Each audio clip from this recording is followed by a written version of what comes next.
সম্পূর্ণ অন্ধ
সামনে কোনো আলোর দিশারি খুঁজে পাওয়া যাচ্ছিল না।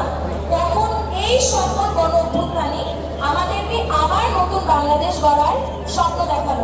ঘোষণাপত্র পাঠ করছেন মাননীয় প্রধান উপদেষ্টা ডক্টর মোহাম্মদ ইউনূস। আল্লাহর রহমত নিয়ে আমি এই ঘোষণাপত্র পাঠ করব। রক্তক্ষয়ী মুক্তিযুদ্ধের মাধ্যমে 1972 সালে সংবিধান প্রণয়ন পদ্ধতি এর কাঠামোগত দুর্বলতা ও অপপ্রয়োগের ফলে স্বাধীনতা পরবর্তী এবং গণতন্ত্র ও রাষ্ট্রীয় প্রতিষ্ঠানগুলোর কার্যকারিতা শূন্য করেছে।